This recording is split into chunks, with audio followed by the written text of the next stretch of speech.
बिस्मिल्लाहिर्रहमानिर्रहीम। अस्सलाम वालेकुम। प्रोग्राम नखे मंसर आज़म इरफान खान और ज़ैम मोहम्मद फ़हीम लगे शे वड़ांदे द जॉइंट सेशन यानी कौमी असम्बली और सेनेट मुश्तरका हंगामा खेज इजलास शुद हागी सदारत स्पीकर कौमी असम्बली असद कैसर सेब को हुक्म के चे कानून साजी का वला द FATF यानी फाइनेंशियल एक्शन टास्क फोर्स ब हवाले सरा और बाकी अपोजिशन जमातों तरमीमुना हम रावड़ू आगे बांधे द अपोजिशन जमातों से एतराज़ हो चे द आइन खिलाफ कानून साजी किएगी खो हुकूमत ता ईवान के अददी अक्सरियत हासिल देव चिकला भागे बांधे राय शुमारी के दलार नो द हुकूमत पर हक के 200 उठूना रागल और धागे मुखालिफत के योसल नवी यानी 190 उठूना मखे रागल हुकूमत योसल बे अकबल अददी अक्सरियत ज़ाहिर को कम धागे ना मख के तजिए के दे या कमी खबरें के दे ची अपोजिशन सरा अक्सरियत ज़्यादा तय पसनेट के ची दगा बिल रिजेक्ट शवे हो चिकम जैके द अपोजिशन जुमातुनो अददी अक्सरियत ज़्यादा तय दगा इम्कान ज़ाहिर दो ची कौमी असम्बली या द सेनेट और द कौमी असम्बली दगा जॉइंट सेशन के बाद अपोजिशन जुमातुना हुकूमत ता टफ टाइम वर्कई कम शमेरा चशे हुआ धागे तरमखाद जॉइंट सेशन के द अपोजिशन जमातों शमेरा 222 तनानु और द हुकूमती इतिहाद शमेरा 200 यानी हुकूमत बहागे के माते के देश वाखुल अपोजिशन जमातों हगा गड़ी रागल एवे और हगी पदगा राय शुमारी की खपला हिस्सा अगस्तलेवे यो जलबिया दा खबर वाजह शुआ च दावा के द अपोजिशन ढेर ज़्यादा गड़ी अगी बानी चिकला ढेर ज़्यादा दबाव राशि या द कानून साजी खबर राशि नो हगी खपल राय न शरीक कई और हगा खपल वोट द अपोजिशन पता लगे ना चीज दागे द वजना अपोजिशन तकसीम का नज़र बांदराजी और हमेशा अपोजिशन ता कानून साजे पदगा दौरान के ब्याद नाकाम मख हुई दा कानून साजी नन वो शुआ बागे बानी बताओ खबरों चे कम दटोल नजियात तरमीमुना पदगा कानून के चार अवलू द जुमात इस्लामी सेनेटर मुश्ताक अहमद खान से हगा से तरमीमुना पेश हम कल को हुकूमत दागे सरा इख्तिलाफ ज़ाहिर को और चिकला दगा जॉइंट सेशन इख्तामी वक्तुन और प्राइम मिनिस्टर इमरान खान से पल खिताब को आगा आखिरी पल तकरीर पदी अल्फाज बांध ख़त्म को चिहागा द जमहूरियत द पारा द मुल्क द पारा द अपोजिशन सरा समझौते कंप्रोमाइज़ कवल तैयार दे खो हागा करप्शन बांधे हिस किस्मा समझौते कवल तैयार न दे और न बाग कला दा कदम पोर तकी ची अपोजिशन से रखी नहीं और हागा सपदा करप्शन पर मामला बांधे हागा समझौता की फ़हिम से अपोजिशन इल्ज़ाम लगे मंगा ठीक हुकूमत हुई मंगा दा कम द मनी लॉन्ड्रिंग खबरी की कम चे गैर कानूनी तो बांधे दा पैसा बाहर तले गले की आगे के ब्या बाहर खलक असासी जोड़ी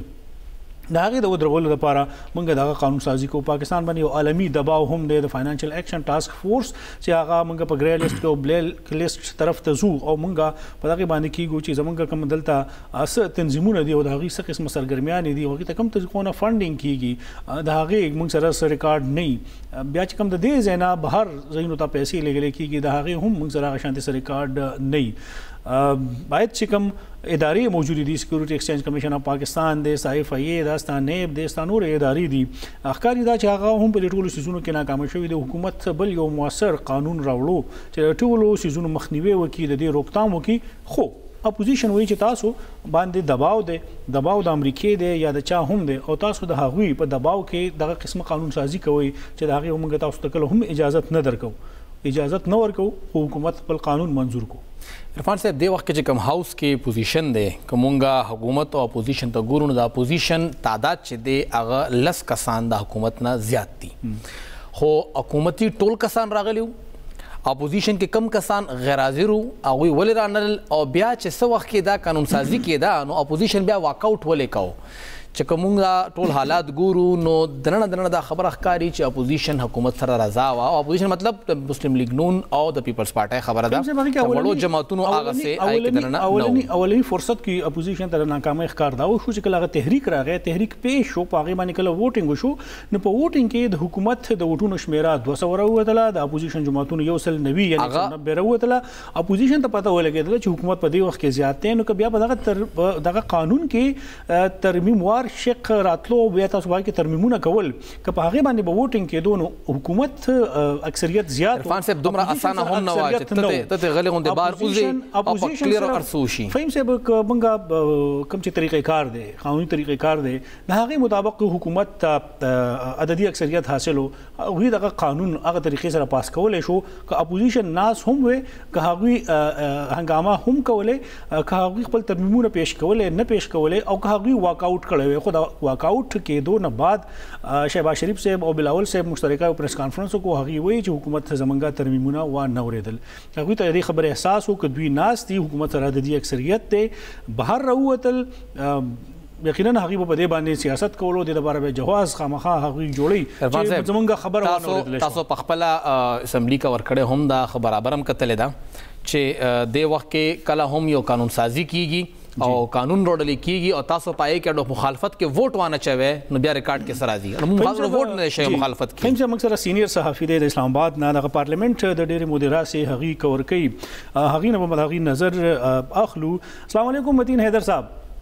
वालेकुम अस्सलाम इरफान साहब, बहुत शुक्रिया मतीन हैदर साहब वक्त देने का। मतीन साहब आज एक हंगामा खेज इजलास हुआ,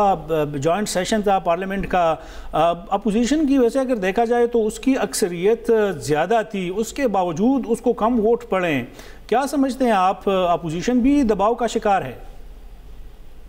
जी पहले तो बहुत शुक्रिया अपने प्रोग्राम में वदू करने का। देखिए वोट चाहे कम पड़े हैं लेकिन एक प्रोग्रेस यही हुई है कि बिल पास हो गए और ये बिल अगर ना पास होते तो पाकिस्तान के लिए बहुत जो है वो मुश्किलात खड़ी हो सकती थी, क्योंकि पाकिस्तान के ऊपर खुद प्रेशर बढ़ रहा था कि वो एंटी मनी लॉन्ड्रिंग और FATF से मुतल्लिक जो रिक्वायरमेंट थी फाइनेंशियल एक्शन टास्क फोर्स की, उसकी रोशनी में कानून साजी ये की जा रही थी। और उसके बाद आपने अभी जिस तरह के सुना होगा कि वज़ीर आज़म इमरान खान ने खुद कहा कि पाकिस्तान से अरबों डॉलर की मनी लॉन्ड्रिंग की जा रही थी और इस मनी लॉन्ड्रिंग को रोकने के लिए ये लेजिस्लेशन बहुत जरूरी थी। अगर ये लेजिस्लेशन इस वक्त ना होती तो पाकिस्तान के लिए मुश्किलात खड़ी होती। अपोजिशन को दरे पर्दा कहा गया था और पसे पर्दा हुकूमत और अपोजिशन के दरमियान राब्ते भी हुए। ये उसी का नतीजा है कि कुछ वोट पड़े हैं बिल को और जिसकी वजह से ये बिल पास हो गए। अगरचे कि अपोजिशन ने हंगामा आराई भी की, सब कुछ किया, लेकिन उसके बावजूद बिल की मंजूरी जो है ऐसे तरीके से हो गई कि अपोजिशन का भी उसमें जो है वो नाम रह गया। उन्होंने अपनी बज़ाहिरन फुल फ्लेज इसकी सपोर्ट नहीं की, लेकिन दरे पर वो यकीनी तौर पे वोट बिल की सपोर्ट में पड़े हैं। ये जो दोनों बिल थे एंटी मनी लॉन्ड्रिंग और FATF से रिलेटेड, आपका ये नुक्ता कि इसमें अपोजिशन दबाव का शिकार थी, मैं इसके ऊपर बिल्कुल आपके नुक्ते से इत्तेफाक करता हूँ कि ज़ेर पर्दा मुख्तदर शख्सियात का भी इस पे दबाव हो सकता है। और लेकिन जो हुकूमत ने पसे पर्दा राब्ते किए थे उसमें कि ये दोनों बिल पाकिस्तान के लिए इंतहाई जरूरी हैं, लिहाजा इनकी सियासी बुनियादों के ऊपर मुखालफत नहीं की जाए। तो ये उसी का नतीजा निकला है कि ये बिल पास हो गए हैं। अगर ये ज्वाइंट सेशन आज ना होता और ये बिल पास ना होते तो नेक्स्ट FATF की हेयरिंग में पाकिस्तान के लिए खासी मुश्किलात थी। अगरचे कि पाकिस्तान ने पहले भी बहुत सारी तरामीम लाई हैं, कवानीन लाए हैं, लेकिन ये दो बिल जो थे ये इंतहाई अहम थे, इनकी मंजूरी बहुत आम थी और इसीलिए जो है अपोजिशन ने दरे पर्दा इसमें वोट दिया है। मतीन साहब आपने जिक्र किया कि दरे पर्दा तो अपोजिशन उनके साथ ही मिली हुई थी लेकिन सामने नहीं आई। आपने कहा कि ये बिल पाकिस्तान के लिए बहुत ज़रूरी थे। सियासत ज़रूरी थी या पाकिस्तान ज़रूरी था? अपोजिशन सामने आ जाती, कह देती कि एक अच्छी चीज़ है और हम इसको पास करवा रहे हैं, तो वो लोग पॉजिटिव साइड पर भी कुछ पॉइंट्स ले सकते थे। जी बिल्कुल, ये बिल्कुल आपने सही कहा कि इसमें सियासत जरूरी नहीं है, इसमें रियासत पाकिस्तान जरूरी है, क्योंकि तमाम तर सियासी इख्तलाफात से बाहर होकर अपोजिशन को चाहिए था कि इन बिल्स के ऊपर वो सपोर्ट करती, हमने ना करती, वो नहीं होता। आज वो इत्तेफाक राय से मुत्तफिक, तो ये एक मैसेज आता पूरे पाकिस्तान को भी और FATF के तमाम जो अरकान हैं उनको भी जाता कि पाकिस्तान में अपोजिशन और हुकूमत एक है, लेकिन अनफॉर्चुनेटली अपोजिशन ने अपनी पॉलिटिकल स्कोरिंग भी अपनी कायम रखी, अपने वोटर्स के सामने अपना एक अलग चेहरा रखा और दिल पर्दा हुकूमत के साथ जो कमिटमेंट की हुई थी वो कमिटमेंट की पूरी कर दी। लेकिन आइंदा भी जब कौमी मामलात हों, कौमी सलामती के मामलात हों, जहाँ पे पाकिस्तान का मफाद हो, उसमें ये चीजें मुकद्दम रखनी चाहिए, ना सिर्फ पॉलिटिकल स्कोर पर। नून लीग जहाँ तक खुद मनी लॉन्ड्रिंग के अंदर मुलव्वस।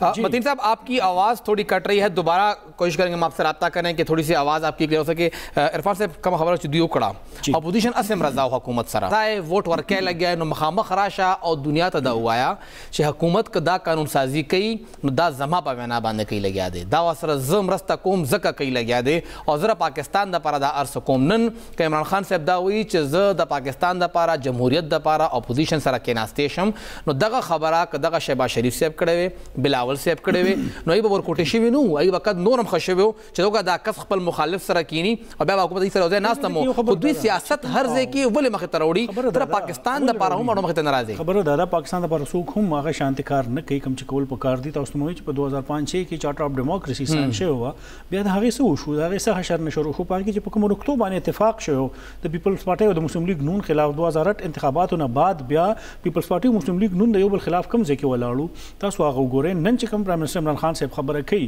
खो हागा के नासो तैयार न देखम के इस्लाहात खबर को इलेक्शन कमीशन के इस्लाहात राशि वो सपोर भागे बाने हिस किस्म पेशरफ न देशवे कमंगा द नैब एहतसाब अमल के इस्लाहात राव सो कोशिश को हागे तो हम जुमातुन हागा शांति तैयार न दी चिकम न मनी लॉन्ड्रिंग केस थे पे के बतेरो वक्तनु के चिकम किसु न दावा के रवान दी टोल न ज्यादा है कि पीपल्स पार्टी मशरान मख तरा गली दी संगा हागा दा कानून सपोर्ट कई जगह टोल इल्जामुन अब या वो भागी बाने साबित की या दा खबर भागी मनी जाओ मख के मली शाख मनी कानून सपोर्ट मखी दा शिजुना केदल यानी द यो रेले वाला द अकाउंट न अरबुन रुपए राउजी यो वगी खरसवल वाला द अकाउंट करोड़ रुपए राउजी पदी पे खबर केस था पदी सदर के द यो कोर ना प सउनो दागे अकाउंट से बाकी के द अस्पताल के कंप्यूटर ऑपरेटर सर अकाउंट के पैसे लसो अरब रुपए दा हागे न ट्रांजैक्शन शेवे दा का सोक दे दा पैसे द कम मकसद द पार इस्तेमाल शेवे दा टूल सुजुना दा चूंकि कानून ढेर ज्यादा कमजोर है या पदी सुजुनो माने हागी नजर न सवाल दादे बुनियादी खबर दादा चाहे दो सब पूरे कम सीजन शवीदी आगा हागे बेहतसाब वशी कना आगे सीजन बा आगे तराशी कना मंग अवले दगा दुमरा हदा पूरे हागे तलाड़ू आलमी दबाव दे या फाइनेंशियल एक्शन टास्क फोर्स ते हागे चिकम हिदायत द हागे परना कि मंग द कानून कानूनसाजी वकला आया पर अतुन की द एफएटीएफ चिकम इजलास की आगे के बाद पाकिस्तान द अगर लिस्ट ना वापस राशि खपल पोजीशन ता कना आगा हागे बस स्टेटस आगे हैसियत भाग शांति बरकरार हुई यकीनन से कम दगे मखनवी द पारा खराब दे मखनवी द पारा कम गामुना पुरतकीगी नो आगा यो ख इकदाम दे खो कमंग दे खबर त गुरु परातुन के वक्त के बिया बैन अवी दुनिया या पुंगन योबल आलमी दबाव राजी च द खलक ल स्टेक्स इन्वॉल्व दी दग जमंगा दग सीमा पदे की कम द अफगानिस्तान सरा बिया जमंग सर दी बिया जमंगा दग के द ईरान सरा बिया द हिंदुस्तान सरा दग कम अड़ी की रवानी हमेशा दग खिता दग मकसदून पर हम इस्तेमाल शवे दो पदे के दग आलमी कुवतुन ढेर ज्यादा दिलचस्पी दा दे वक्त के कमा यो अहम मनसूबा रवाना दर सी पे एक सूरत के वगैरह रवाना वेले की जनाब यो माशी इनकलाब रावली जमंग पदे मुल्क के खल्क द रोजगार मिलावशी दगा हम द डेरो खल्को न हजमी की द हागे नाकाम कौलो द पर हम वक्त बाने कोशिशों न की उस दुनिया 60 या 70% ट्रेड तजारत हागे कन्वर्ट शी द यो रूट था द हागे फायदा बिया टोल जी चीन था चीन माशी तौर पर ढेर ज्यादा मजबूती की तो फ़ायदा बिया राजी पाकिस्तान था खल को तो रोज़गार मिलाई की मीशत खकीगी दल तरक्की नूर मनसूबी शुरू की नो आया बिया जमंगा काउंडी है वादुना अगर वाली चिकम मुल्क मीशत मजबूत शी नो आगा बिया पखपलो और हमेशा दल तदा कार शवेदे चिमंगा आगा खल को खपलो खपो गदरवल उता न्यू प्रेखो दगा ता खबर के मनी लॉन्ड्रिंग हवाले सरा पीपल्स पार्टी कसन पदे के मुलव्वस दगा एमएनएस चिकम दे वक्त के बेटे सरनास्ती दिबा के मुलव्वस न दी उमदा पीपल्स पार्टी एमएनएस दुकाना अलतम सुनन दे खनास्ती खबर दादा इरफान साहब खबर दसरा ना यो मिनट ना आवाज का कोई दगा टाइम के पीपल्स पार्टी हिस्सा वो हगी मनी लॉन्ड्रिंग कड़ा वक्त टाइम के आगा गलत हु आगा खलक का आगा उस तरीके इंसाफ हिस्सा दी आगा मनी लॉन्ड्रिंग कड़ा आगा उस दे के टिक दी دا تشریح تاسو چې کوم کوي تاسو ما پورونو خبره هم دغه عرفان صاحب کوي په دغه نظر کې کوي چې کومه تشریح تحریک انصاف کوي تاسو په دغه ایوان کې یو کاغذ ټوکړه کې خدا هغه تاسو منظور کړه تاسو هغه اف ای ټی اف ته ورکې پهله خبره دادا چې تاسو آیا په خپل دغه نظام خکول غواړي یا نه حکومت دا نظام خکول غواړي نو ابدا اف ای ای استادکار هغه لیول تر اولی چې هغه سوکي قانون تاسو جوړ ک دغه ایوان کې دنه څومره قوانین منظور شوي تاسو مخامختي خیبر پختونخوا اسمبلی 13 لداوي چې مونږه یو نیم سل قوانین منظور کړی دي عمل په څومره باندې شوی دی دغه سه وفاق کې قوانین به منظوريږي عمل به چرته کی هغه قانون چې کوم دی منظور کو دا خو به التاغوي اف ای ټی اف تکیری چې دا قانون مونږ منظور کړی دی مونږه د مخنیوي لپاره کوشش کوو لګیایو خو دغه چوکیدار چې کوم حل رواني تاسو مخامختي زموږ مخامخ هم دي حکومت کله هم دا کوشش نه کوي چې دا پیسې ایثار کی بل خبره دادا تاسو دغه هونډي په ذریعہ پیسې راتلل او لیګل ایثارول غواړي تاسو به نظام ورکوي چې کوم زمونږه مزدور خلک دی وخت کې ټول په گلف کې پراتري مزدوران دي هغوی چې کله پیسې را لیږي د بینک په ذریعہ هغه دومره کمپلیکیټډ نظام وي دومره مسلې کې راشي دومره کټینګ دغه نه وشي چې هغه ته دا بل نظام ټولو نه تیزترین ښکاري او هغه په دې نه خبره چې هغه یو ډېر غلط کار کوي لګیا دی خو یو عام مزدور تللی دی خو تا هغه ته دومره ګرانه کړې ده چې هغه مجبورا هماغه نظام استعمالي لګیا دی تاسو هغه نظام اسانوي نه خپل د مزدور ته خپل د خلکو ته تاسو مینلاند خبره کوي لګیا دی کې د مدارس خبره شوې ده جماعتونو خبره شوې ده آیا مینلاند صرف دغه کېږي لګیا دی تاسو چې کوم خبره کوي لګیا همدغه وفاقي وزرا کوم خبره کړې چې پیسې پلانچونو کې بار وړي شوي دي ماډل ځان سره دغه پیسې بار وړي دي د جماعت نه مدرسې نه بار نه دي راوته دا کسان د الیټ کلاس خلک دي دوی ځان سره پیسې وړي دي دغه کراچۍ سمندر نه دغه پیسې دوی وړي دي او په دغه ساحل باندې پیسې وړي دي هغه ټایم مداري کم ځای کې وي دوی صرف جماعتونو ښکاري دا هر اداره دی کې دنه ملوثه ده هر یو کس دی کې ملوثه دی کا پیپلز پارټي کې او قانون لیک کې دی پی ټی آی کې دی حکومت د دې خلاف کوم مخنیوي کول غواړي دا ایثارول غواړي نو بیا به دوی عملی کار کوي دغه کاغذ باندې کار نه کیږي دا کاغذ باندې کار هم نه کیږي او په تاسو ته بدا هم یادي چې آیا په تیر وختونو کې جهادي تنظیمونو چا تیار کړو هغه کوم ځای نه فنډینګ کېدو سرول پاتې شوی له پاکستان په افغانستان کې او بیا دغه ځای چې کوم دلته زمونږ خلاف کوم فورس تشکیل شو او یا کوم مزاحمت مخې ته راغله هغه ولې راغله دغه ټولې خبرې تاریخ حصہ جوړ شوی دي فهم سه او دې خبرو هم بیا مخنیوي پکار دی یا دغه احتساب اکراس د بورډ یا د ټولو چا ټیم چا دار سکول چې آیا صرف سیاستدانان صرف بیروکراسي او داخلك منی لانډرینګ کوي داخلك اساسي زیاتې جوړي کنه په دې کې زمونږه د ملک نور ادارې نور معزز ادارې کته خبره کوي او کته پاګې باندې خبره کوي نو بیا ته به توهین عدالت نوټس راځي کته بیا پاګې باندې خبره کوي نو ته غدار باندې حمله کوي لګي بیا غدار ډیکلیئر کیږي او کته بیا خبره کوي چې آیا د دومره غټو صحافیانو دومره اساسي د کم ځای نه جوړې کړې دي نو بیا ته په ازادي صحافت باندې هم حمله کوي نو ته د دریو سيزونو د دریو ادارو خیال ساتي صرف پارلیمنت باندې حمله کوي غټ صحافیانو به خبره نه کوي خیر د هغه اساسي جوړ کړي چا هلیکاپټر اغستې دي تاسو بداغي هم خبره نه کوي که تاسو دغه متعلق خبره کوي تاسو بیا یا حکومت بیا د ازادي صحافت مری رانیسی یا دغه دباو کوشش کوي که تاسو فورسز په خبره کوي نو بیا به غدار ډیکلیئر کوي او کته بیا قانون په خبره کوي نو بیا به توهین عدالت مرتکب کیږي نو دې خبرو خیال بساتي دینه بعد ک نور څوک کرپشن کوي او څوک بهر پیسې لګي سیاستدان نه بیوروکریټ ته هغه اسي عمر راغلی دی هغه اسي هم پارځه کې بدنام دی بهر حال وښوي وړي شاندمي و دماغ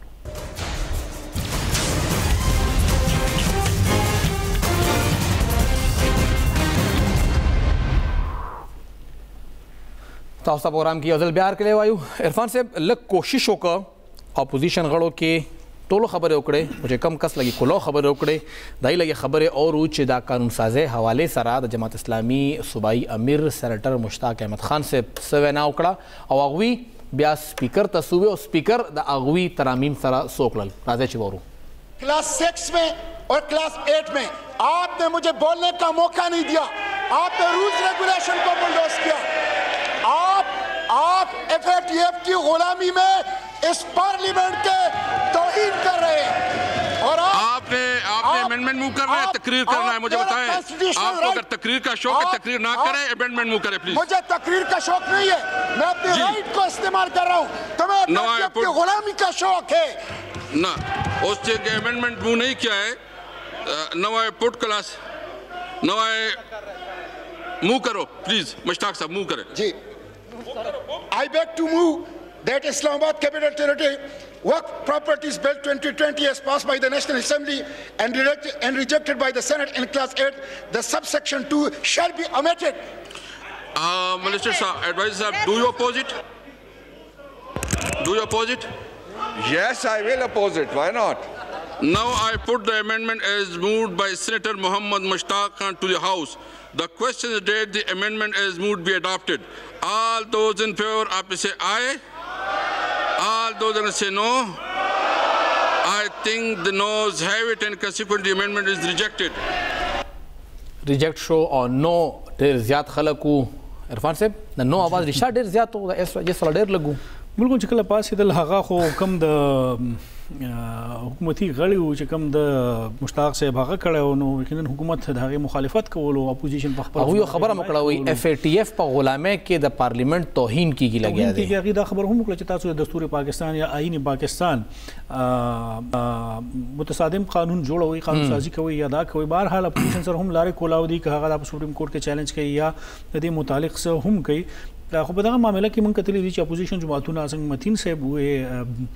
همیشه هغه بیا څه جماعتونه حکومت سره ملاو وي سکور سیټل کړی وي خپل په څو معاملاتو کې څه چې دي نو هغه بیا په خپل موقف باندې ولاړ وي کلک ولاړ وي سټینډ اغستی وي د جماعت اسلامي یو مشتاق احمد خان صاحب او یو سراج الحق صاحب دی که ډېر هم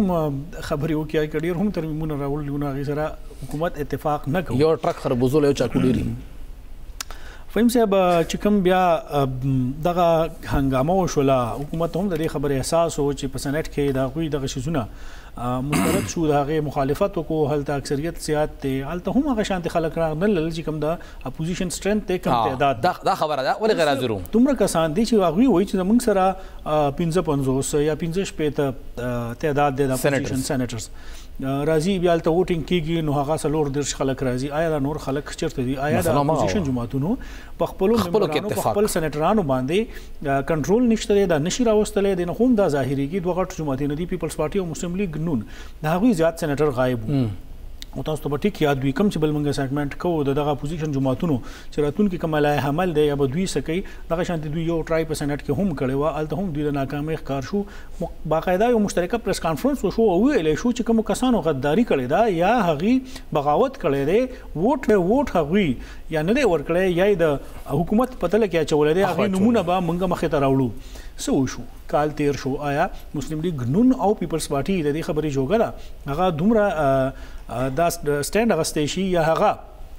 کولی شي چې کوم دغه خلک چې دي هغه د خپلو سینیټرانو خلاف کاروي وکړي نو مسلم لیگ نون او پیپلز پارټي د خپلو سینیټرانو نه مجبوره دي هغه نه په ایوان کې هغوی حاضري مکمل کولی شي او ډېر زیات مشکلات دي د سینټ چیرمن سینټ متعلق الیکشن چې تاسو ته ما وویل چې هغې کې دغه فهیم صاحب سینیټر مشتاق احمد خان صاحب موږ سره ټلیفون د لارې شریک دی السلام علیکم سینیټر مشتاق احمد خان صاحب وعلیکم السلام ورحمت الله ډېره مننه مشتاق صاحب ډېر زیات غوسه وی نن سپیکر صاحب سره هم ډېرې ترخې خبرې وشوې تاسو ترمیمونه راوړل تاسو وګورئ چې تاسو د FATF د دباو ښکار یې د آئین پاکستان خلاف قانون سازي کوئ آیا واقعي د FATF او یا د آئین پاکستان خلاف قانون سازي شوې ده بالکل جی نن ما په انټي منی لانډرینګ کې شپږ ترامیم راوړي او په وقف پراپرټي اسلام آباد ټریټوري اکټ کې 9 ترامیم راوړي د رولز مطابق ماته د اجازه راکول پکارو چې د خپل ترامیم موو کما او د موو کول نه پس هغه ایکسپلین کما او د ایکسپلین کول نه پس پاکي باندې ووټینګ وشي خو دا ټول پروسس اونشو تاسو نن غواړئ او پارلیمنت کاروایی و تاسو کتلی چې یو هیست کې یو هیپ هیزر انداز سره رولز ریګولیشن وایلیټ شو او ډېر ان ایتیکل انداز سره قانون سازي شوه یو داسې قانون سازي چې هغه امپورټډ قانون سازي ده امپوزډ قانون سازي ده ډیکټیشن د IMF نه راغلی دی د دستور خلاف ده په هغې کې ډېر شکونه داسې دي چې هغه اووررایډ کوي کانسټیټیوشن او یو لا کانسټیټیوشن اووررایډ کولی نه شي کومه لا چې کانسټیټیوشن اووررایډ کوي هغه لا نشي جوړېدی او دې سره سره پارلیماني روایت هم په عمل کړل نو دا هغه کسانو کړه د PTI چې چا به موږ به کشکول ماتو د غلامي زنځیرونه به ماتو نن هغوی د پاکستان په لاس کې د غلامۍ اتکړۍ واچولې موږ دا وایو چې منی لانډرینګ او ټیرر فاینانسینګ دا زموږ ایشو ده خو د دې لپاره قانون سازي انډیجنس پکار ده د دې لپاره قانون سازي خپل نیشنل انټرست پکار ده د دې لپاره قانون سازي د خپل روایت او تهذیب او ثقافت او د خپل عوامو د ضرورت او د خپل حالات مطابق پکار ده دا چې ته د قانون جوړو د قانون په اخیره کې ولیکي چې دا قانون ځکه جوړم چې ماته FATF ویلي دي نو دا خو اتھارټي د قانون سازي چې دا د 22 کروڑ عوامو امانت ده او دا امانت هغوی پارلیمنت ته سپارلی دی او دا ناڅاپه inoperable دی ناقابل انتقال دی دا څنګه اف ای ټی ایف مشتاق صاحب دا راته وایي چې دغه سېنات او قومي اسمبلی جوائنٹ سیشن او سېنات کې مونږ ګورو چې اپوزیشن سره اکثریت شته دی دا غړي ولې نن غیر حاضر وو حکومت که مونږ اورال ګورو نو بیا هم د اپوزیشن نه کم راځي او نن هغوی سیوا شو ما دا خبره نن دې ته وکړله چې دومره اکیوټ پولرایزیشن شدید پولرایزیشن پی ټی آی مسلم لیگ او پی ټی آی پیپلز پارټي یو بل سره دښمني ده او ډیسټرست دی ډیر لوی ډیسټرست دی مینس کې عدم اعتماد دی نو دا تاسو پارټنر څنګه جوړ شوي پی ټی آی مسلم لیگ او پیپلز پارټي پارټنر څنګه جوړ شو آیا دا پارټنر تاسو سکیورټي اسټابلیشمنٹ پارټنر جوړ کړئ اف ای ټی ایف پارټنر جوړ کړئ انټرنیشنل اسټابلیشمنٹ پارټنر جوړ کړئ یا تاسو ته د ان آر او لالچ دي درکړی دی چې دا کې پوهه تاسو پارټنر شئ نو دی په لاسو بیلونو کې خو ورته بالکل سموثلی سپورټ ورکو داخلي د وجه نه لس بیلونه هغې پاس کړ دو بیلونو کې په ذاتي مسایلو باندې دی وران شول دی وجه جوائنٹ سیشن ته راغله او په جوائنٹ سیشن کې نن صرف په لسو وټونو باندې دی دا بیلونه پاس کړ او لس کسان د پیپلز پارټي او د مسلم لیگ هغه حاضر وو داخلي ټول خلک حاضر نه وو داخلي ټول خلک حاضر دا په جوائنٹ سیشن کې هم ډیفیټ شو جی مشتاق صاحب اخیری پوښتنه کومه تاسو ترنونه هم قانوني لارې کولاو دي آیا د خلاف مخکې تلو سه فیصله هم کړې ده زبا د ټولو یا چې څومره دولت قوانین جوړ شو په دې ټولو باندې زما ترامیم پروسس کې دي زه ترامیم به د سبا جمع کوم او سبا نیکسټ یو څو ورځو کې جمع کوم زه به تر اخره پورې د دې غلامانه قانون سازۍ خلاف د دې الټرا کانسټیټیوشنل قانون سازۍ خلاف د پاکستان د عوامو او د انټرست خلاف قانون سازۍ خلاف په ان شاء الله د خپل جرګې د پارلیمنت په فلور باندې کوم ډېره زیاته مننه سېنیټر مشتاق احمد خان صاحب مشتاق صاحب پارلیمنت په فورس فلی او خو لکه بنیادي خبره هغه د مونږ وایي چې د دې اکثریت شته د پیپلز پارټي سره د مسلم لیگ نون سره خو دوی په خپل سېنیټرز باندې کنټرول نشته دا خپل خلک دا ومنل ایو خیر پوره پارټي ادا کړه چې ټوله پارټي چې کوم دا هغه پی ټی آی سره اوس د وخت کې پارټنر شو چې خپل کې مخالفین او بهرحال چې کوم دا پاکستان تحریک انصاف پارټنرز دي هغه اوس مخ کې صلاح عمل وروړي اب یو وړې شان دمه نه پستا سو مخه ته یک دو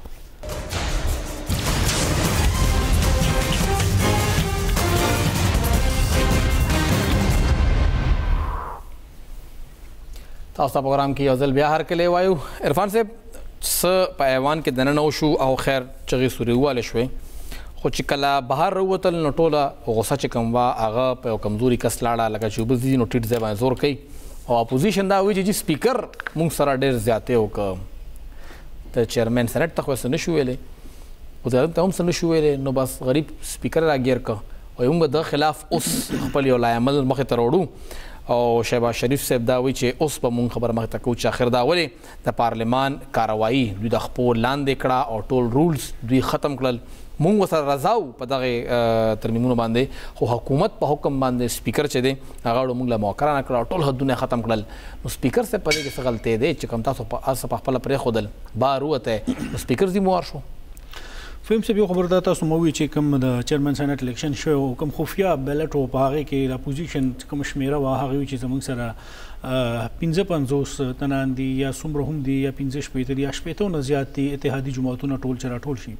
خو چې کله بیا د ووټینګ عمل مکمل شو کله وټونه مخې ته رابال شو نو هغه کې د حکومت وټونه د هغې نه زیات وو د اپوزیشن وټونه د هغې نه کم وو چې کله بیا پاسېدل خبره وشوله د ووټینګ عمل نه مخکې د اپوزیشن جماعتونو دغه سېنیټرز په خپل سیټونو ودرېدل ګنتي وشوله هغه زیات وو چې کله وټونه وشو هغې کې لس 15 وټونه غیب وو چې کله اپوزیشن ته په دغه ځای کې شکست وشو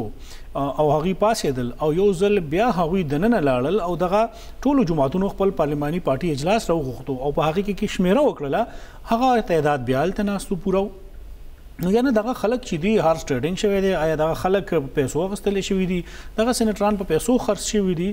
یا په هغوی باندې دباو و چې چا ووټ د حکومت په حق کې ورکړی و چیرمن سېنیټ په حق کې هغوی ووټ اچولي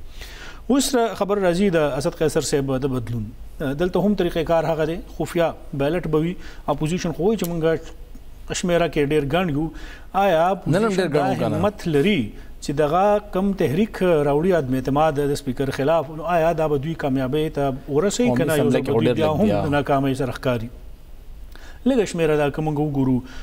د سېنیټ کې خو سره ډېر زیات لیډ اوس خو هغه چې کله دواړه تاسو د جاینټ سیشن را یو ځای کوي نو بیا اپوزیشن شمیره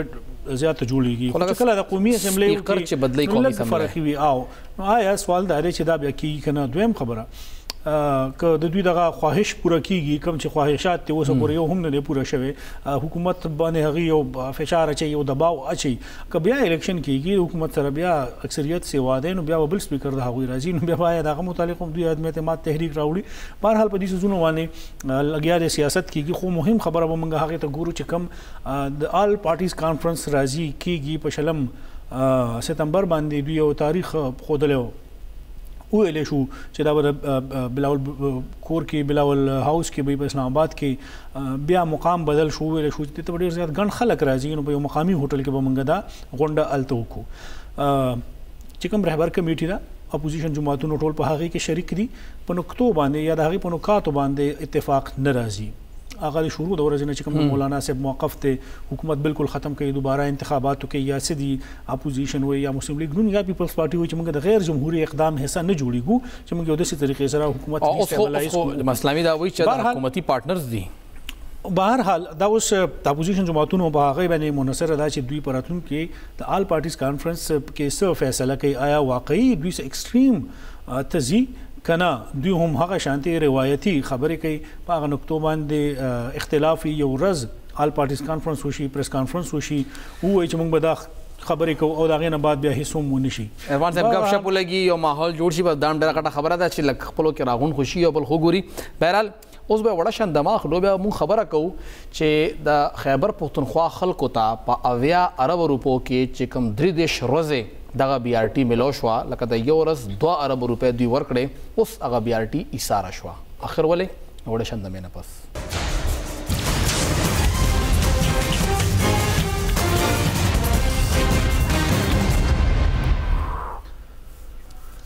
پروګرام کې یو ځل بیا هر کله د بي ار ټي منصوبه د کوم په 80 ارب روپو او سپورې په هغه لګیدلې دي لا نامکمل دا سایکل ټریک په هغه کې نشته دغه شاهکار منصوبه کې نن سلورم بس چې په هغه کې اور ولګیدو او دغه واقعیا په تیر یو میاش کې مخې ته راغلی ده خو هم صاحب دا خو بسونه وشي دغه شاهکار منصوبه کې په هغه کې سلورم بس کې نن اور ولګیدو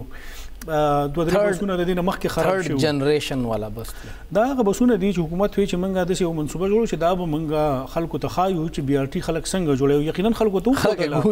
خلکو ته خو دلا چې د دنیا اتمه عجوبه ده د دنیا اتمه عجوبه په دې دا چې په دې باندې او یا ارب روپے تاسو خرج کړئ پیسې هم قسطي د ایشین ډیولپمنٹ بانک نه قرض د هغه بمنګ 15 ارب روپے سود ورکو دغه منصوبه کې اوس څومره تاسو بسونه راغوختي دي هغه مکمل نه دي په هغه کې اورونه لګي د یو بس څومره قیمت ته بهن مې یعنی اتکم سل بسونه نور تاسو د هغه پیسې ورکړي هغه اوس پراتون کې اوس ورځو کې را روان دي که دغه بسونه چې دا کم نوی را روان دي هغه هم د دې کم نه د بسونو کې څه داسې لګولې دي چې په هغه کې هر دوه ورځ بعد اور لګي خبره دا ده چې په دې کې هغه شانتي جاني نقصان ناراضي مخته او فوري تور باندې هغه پاغي باندې قابو بیا مومي خو یا دغه د مسلې حل دی چې ورولګي ریسکیو لاړ شي هغه وربن کې هغه بي ار ټي بس هلته کباړ کې ودري او بیا بس نور بسونه وي چلیږي او حکومت سره هم یو ښه موقف مخې ته راشي وي دا خو بس ټیکنیکل غلطي ده ټیکنیکل غلطي ده خرابېږي با فالټ راتلی شي آیا تاسو چې په 1 کروڑ روپو باندې دا یو بس اخستې په 2 کروڑ روپو باندې تاسو بس اخستې هغه هم دې نه په راغستو چې هر دوه مرز په دې کې اور لګي آیا دغه د خلکو د ټیکس د پیسې با مونږ په دغه خن طریقو سره الوزو یعنی چې هغه کې عوامو ته هم ریلیف نه لګي بدقسمتۍ سره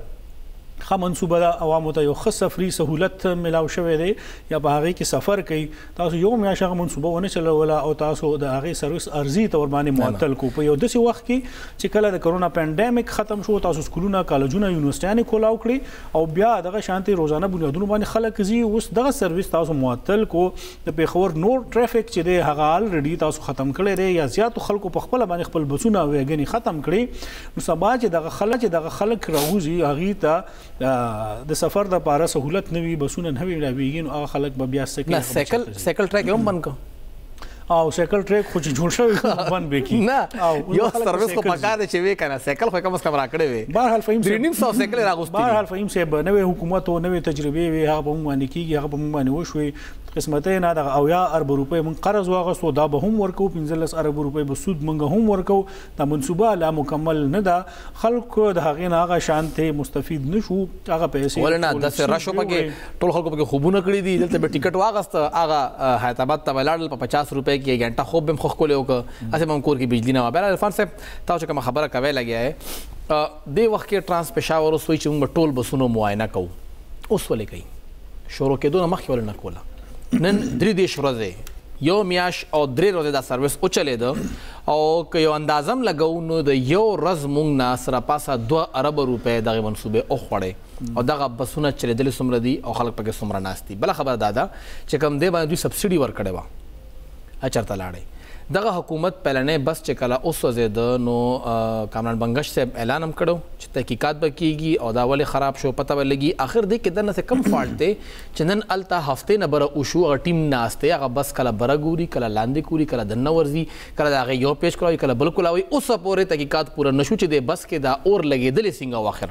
ته بار دا بس ګورې لګیا اوسه پورې تا هغه یو بس انالایز نه کړو نو ته به پوره ټول بسونه څنګه انالایز کړې که دغه سپیډ سره مونږ ګورو که نه لس ورځو کې دننه دوی یو بس چیک نه کړ دا یو سل او اتیش بسونه دوی کله چک کوي نه مسلم لیگ نون یا د پیپلز پارټي ورکر راشي یا د عوامي نېشنل پارټي او هغه کې یو تیلې ورورته کې هغه اور واخلي او دغه نو د خو طریق انصاف ذمہ دار نه د ترانس پېښور ذمہ دار دی نه د کامران بنګش صاحب ذمہ دار دی اوس کامران بنګش صاحب یا دومره همت کولی شي یا هغه کې دومره جرأت شته چې هغه پرویز خټک صاحب د تپوسو کې چې لا منصوبه شروع کړي وا په دې باندې مویار روپۍ ولګولې محمود خان صاحب ته نشي کولای نو هغه وزیر مسو او معاملې خصوصي د غریب مثال خبره وکړه چې دومره مثال خبره چې هغه اوس موږ دغه خلکو نه خو تپوس چې تاسو دغه غریبي صوبې د دومره پیسې په دغه منصوبه باندې ولګولې ضایع هم کړلې او دغه حل دی نو یا راشه اوس د قوم ته خلکو د بهترین منصوبه ده عمران خان صاحب پخپل وی چې زه غلط وم او پرویز خټک صاحب صحیح و چې هغه دا منصوبه شروع کړه خان صاحب پخپل بهترین کار باغوي دا کېږي اوس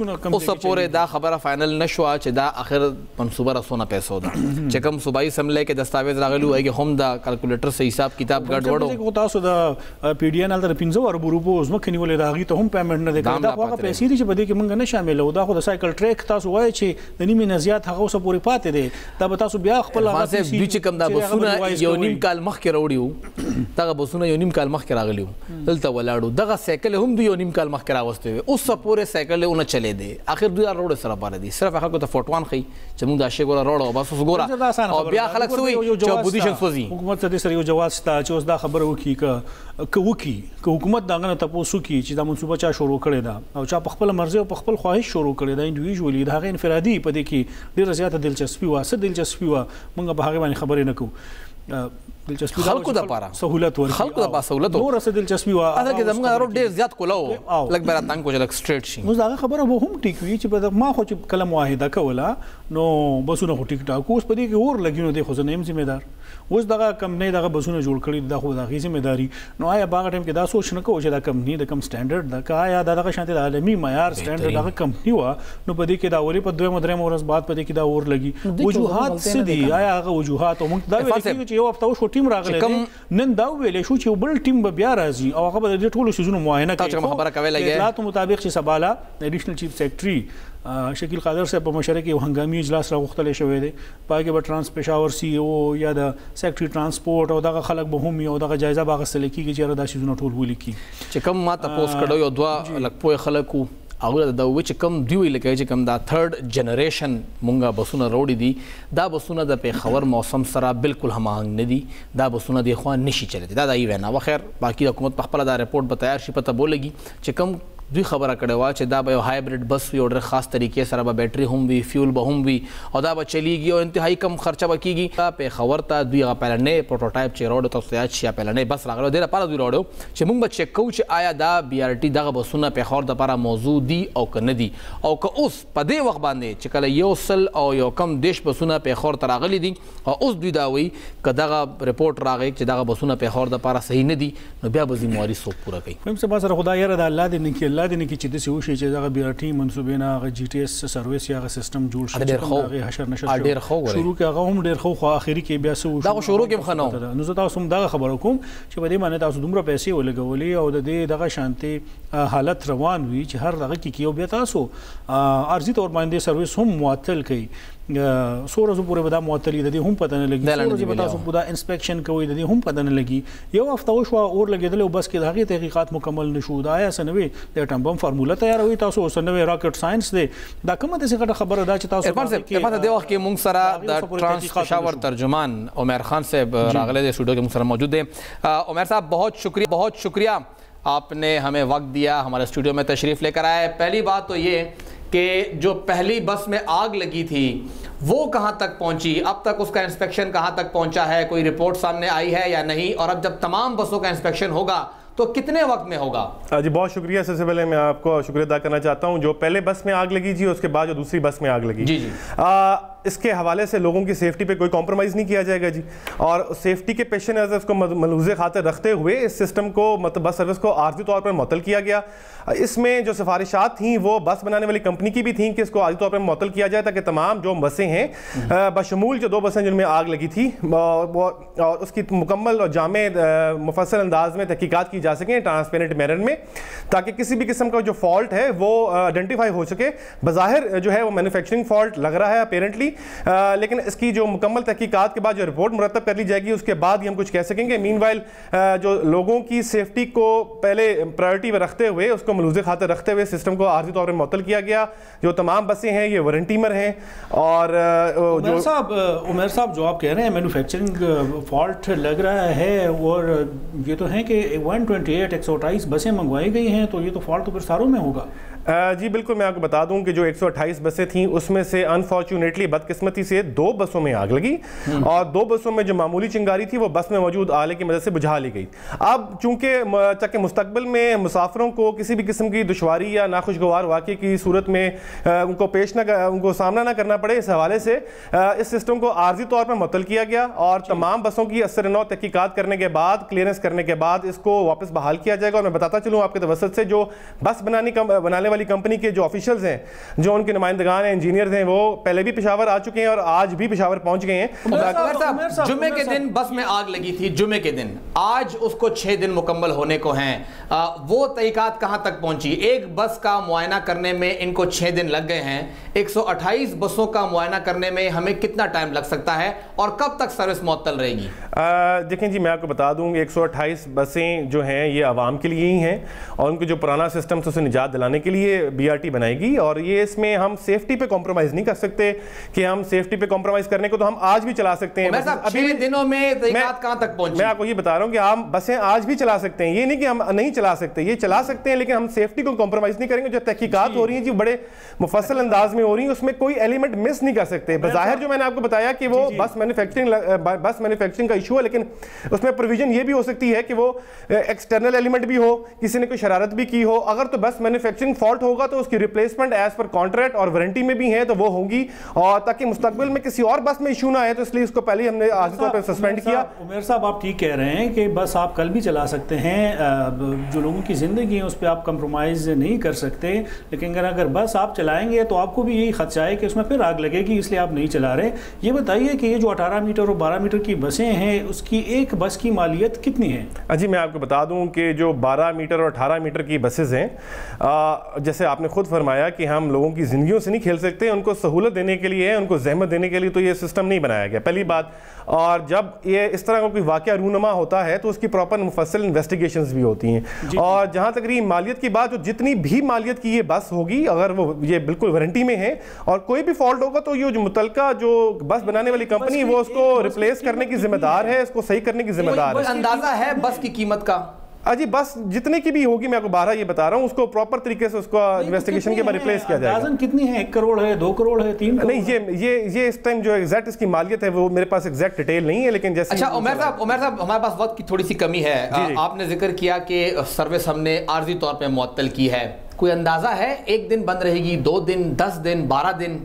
नहीं जी, इतने दिन तो नहीं लगेंगे, मैं आपको 12 बता दूं। जी मैं एग्जैक्ट टाइम भी आपको नहीं बता सकता, लेकिन जितनी जल्दी हमारी प्रायोरिटी है कि सर्विस को बहाल किया जाए, क्योंकि हम नहीं चाहते कि हम लोगों को ज़्यादा देर तकलीफ में रखें सिस्टम को आर्जी तौर पे बंद करने के हवाले से। हम चाह रहे हैं कि इसके जल्द से जल्द इसकी तहकीकात मुकम्मल और सर्विस को बहाल किया जाए। ये जल्द से जल्द जी आपको सड़कों पर दोबारा कॉरिडोर में नजर आएगी। अच्छा उमर साहब, इसी तरह है कि ये 92 नई बसें आ रही हैं, उनकी भी पेमेंट हो गई हैं,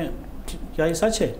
अच्छा बिल्कुल, देखिए हमारे पास 220 बसों की फ्लीट है। अब 220 बसें जो हैं उसमें से जो हमने आबादी के और जो राइडरशिप और फुटफॉल के एतबार से हमने 128 बसें जो हैं वो रूट पे चलाई गई हैं। जो 2 बसें हैं उसमें से वो तो आपको पता है जिनमें आग लगी उनकी तहकीकात की जा रही हैं और वो बस बनाने वाली कंपनी ही कर रही है। तो लोगों के फुटफॉल और लोगों की इसमें राइडरशिप के हवाले से हमने अकॉर्डिंगली इन बसों को रूट पर चलाया जी।